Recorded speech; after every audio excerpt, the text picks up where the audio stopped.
بسم اللہ الرحمن الرحیم۔ ایک شخص نے خواب میں نبی کریم صلی اللہ علیہ وآلہ وسلم کو دیکھا۔ آپ صلی اللہ علیہ وآلہ وسلم فرما رہے تھے کہ بغداد میں فلاں مجوسی کے پاس جا کر کہو کہ تیری دعا قبول ہو گئی ہے۔ تو یہ شخص کہتا ہے کہ میں بیدار ہو کر سوچنے لگا کہ میں بغداد کیسے جاؤں۔ اسی سوچ بچار میں پورا دن گزر گیا اور میں سو گیا۔ دوسرے دن بھی میں نے خواب دیکھا اور جب تیسرے دن بھی یہی خواب نظر آیا تو میں نے سواری لے کر بغداد کا رخ کیا اور اس مجوسی کے پاس پہنچ گیا اور اس کے پاس جا کر بیٹھ گیا۔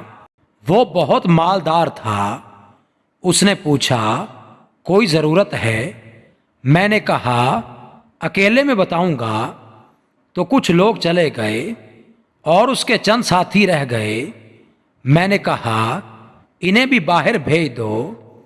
تو وہ بھی باہر چلے گئے۔ تو میں نے کہا کہ اللہ کے رسول کا قاصد ہوں، انہوں نے پیغام بھیجا ہے کہ تمہاری دعا قبول ہو گئی ہے۔ اس نے حیرت سے کہا کہ کیا تو مجھے جانتا ہے؟ میں نے کہا ہاں جانتا ہوں۔ اس نے کہا کہ میں تو اسلام اور محمد صلی اللہ علیہ وآلہ وسلم کی رسالت کا منکر ہوں۔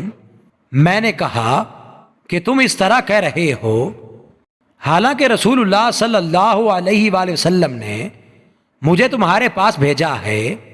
اس نے کہا کیا واقعی میرے پاس بھیجا ہے؟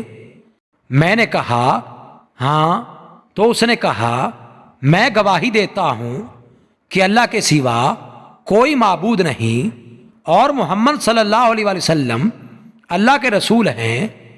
پھر اس نے اپنے ساتھیوں کو بلایا اور کہا کہ میں گمراہی میں تھا اور اب حق کی طرف لوٹ آیا ہوں۔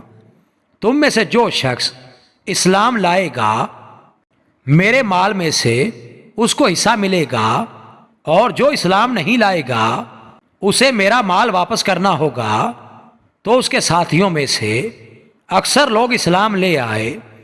پھر اس نے اپنے بیٹے کو بلایا اور کہا بیٹا میں گمراہی میں تھا، اب حق کی طرف لوٹ آیا ہوں، اب تم بتاؤ تم کیا چاہتے ہو؟ بیٹے نے کہا میں بھی اسلام لاتا ہوں۔ پھر اس نے اپنی بیٹی کو بلایا اور کہا کہ میں اور تمہارا بھائی اسلام لا چکے ہیں، اگر تو بھی اسلام لے آئے گی تو تیرے اور تیرے بھائی کے درمیان جدائی کر دوں گا۔ مجوسی مذہب کے مطابق ان کی شادی ہو چکی تھی۔ لڑکی نے کہا کہ مجھے بھی اس کے ساتھ رہنا پسند نہیں۔ وہ بھی اسلام لے آئی۔ پھر اس نے کہا کیا تجھے معلوم ہے کہ وہ دعا کیا تھی جو قبول ہو گئی؟ میں نے کہا نہیں، میں نہیں جانتا۔ تو اس نے بتایا کہ جب میں نے اپنے بیٹے کی شادی اپنی بیٹی سے کی تو میں نے دعوت کا اہتمام کیا اور طرح طرح کے کھانے بنائے۔ میرے پڑوس میں سادات میں سے کچھ غریب لوگ رہتے تھے۔ میں لوگوں کو کھلانے کے بعد تھک گیا تو میں نے خادم کو کہا کہ اوپر کی منزل پر میرے لیے بستر لگا دو، میں سونا چاہتا ہوں۔ لہٰذا جب میں سونے گیا تو میں نے پڑوس کی ایک بچی کی آواز سنی۔ وہ کہہ رہی تھی کہ اماں جان اس مجوسی نے اپنے کھانے کی خوشبو سے ہمیں تکلیف پہنچائی ہے۔ یہ سن کر میں نیچے آیا اور ان کے لیے بہت سارا کھانا بھیجا اور ساتھ کچھ دینار اور کپڑے بھی بھیجے۔